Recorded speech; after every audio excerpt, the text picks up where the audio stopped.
Hurmatli bog'bonlar va tomorqa egalari, navbatdagi bog' zararkunandalar kasalliklarga qarshi kurash bo'yicha berayotgan video suhbatimizni bugun bog' zararkunanda va kasalliklarga qarshi kurash choralari, ya'ni kimyoviy kurash choralari qanday bo'ladi, shu haqida sizlar bilan suhbat qilamiz. Bugungi suhbatimizda shaftoli qon biti deb ataladigan o'rgimchakkanaga qarshi qanday kurash olib boriladi, shuni shaftoli qon bitiga qarshi kurash birinchi navbatda faol komponentli xloroprifos komponentiga kiradigan Prinix preparatidan qo'llab, birinchi ishlov bahorda zararkunandalar paydo bo'lganda va tinim davri oxirida sepiladi. Sarf me'yori 1,5-2 kilogramm gektariga yoki litr gektariga.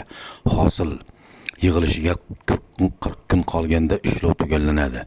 Ikkinchi navbatda faol komponentli imidoklopirid komponentiga kiradigan zararkunandalar paydo bo'lganda va tinim davri oxirida sepiladi.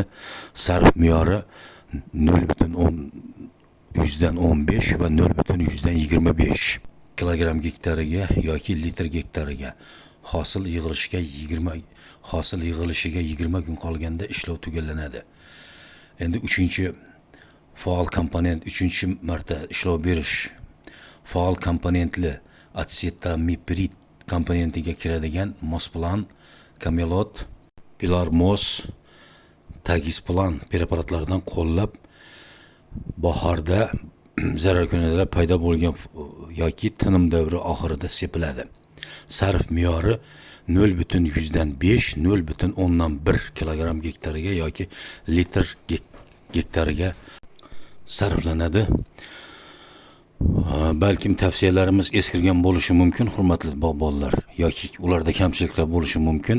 Shularni siz e'tiborga olasiz degan umiddamiz. Zararkunanda va kasalliklarga qarshi tizimni yo'lga qo'ysangiz, hosilingizga hosil qo'shiladi degan umiddamiz. Bog' eking, yaxshidan bog' qolur.